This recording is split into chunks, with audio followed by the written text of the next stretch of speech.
Hi everybody! Today we're going to be talking about angles. Now what is an angle? Is that a term that you've ever heard of before? I know I've heard it when you're talking about taking a selfie and you wanting to tilt the angle of the phone.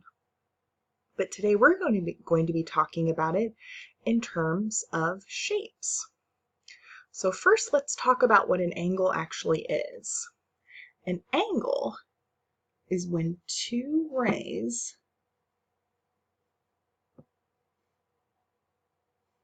come together at one point. Now the rays are the arms of the angle. They're these two lines. They can actually go on forever, but we're not going to talk about that today. And the point that they connect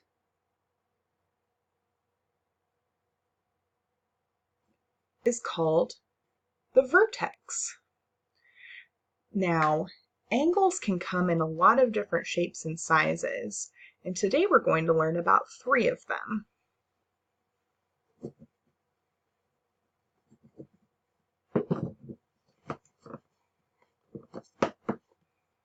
The first angle we're going to talk about is a right angle.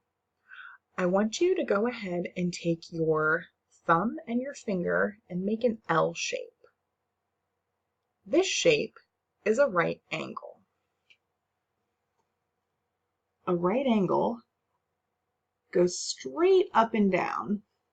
It makes a sharp corner like this.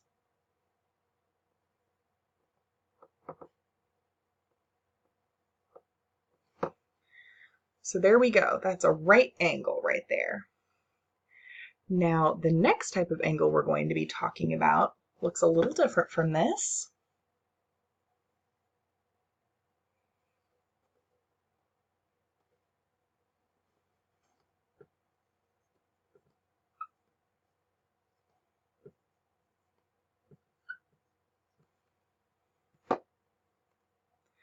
The second type of angle we have has a smaller opening than our right angle, and this is called an acute angle.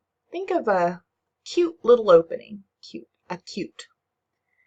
Now we have one more type of angle.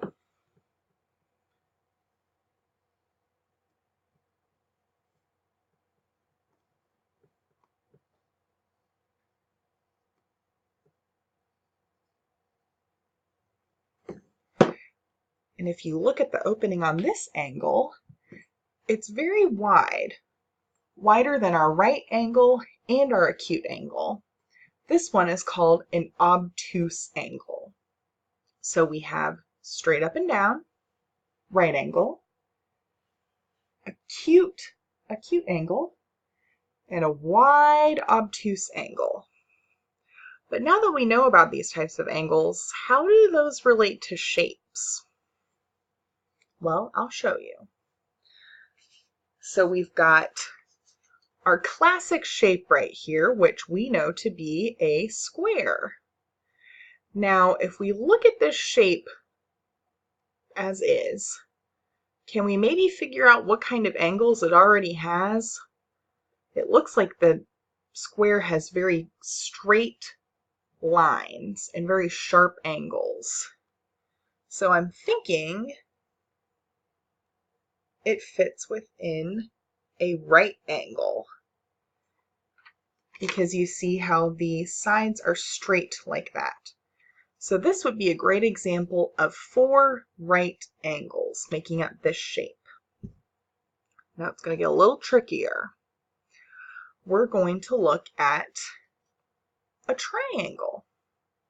Now this triangle is a little goofy. It might look a little different than triangles you've seen before because it has different lengths of its sides.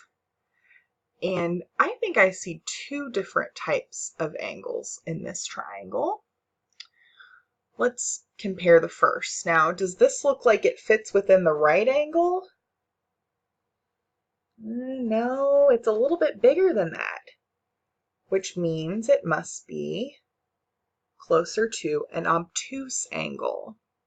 So that's this one right here. It's a wide obtuse opening. But now look at these littler angles. They're too small to be a right angle or an obtuse angle, so they must be more like an acute angle. See that how that is right there? So this triangle has both an obtuse and two acute angles in it.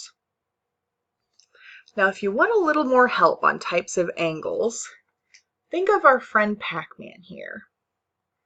Now Pac-Man's pretty hungry all the time, so he's usually chasing after some kind of food. Right now you can see that his mouth is opened in a very straight, square type of angle, which means a right angle. So when Pac-Man's just kind of hungry or has like a moderate sized bite to eat, he's open like a right angle. Now let's say that he had a really small bite to eat. You might think of it as an acute angle. Think of the Pac-Man mouth just slightly more closed than this. Or if he's got a really big bite to eat, we'll think of an obtuse angle. His mouth's open real wide. So you can think about that as another visual aid for your different types of angles. Now, if you have any questions or need some help, please ask me tomorrow during class. I'd be happy to explain any of these angles again to you, and we're going to look at many more examples of what they look like with shapes. See you tomorrow.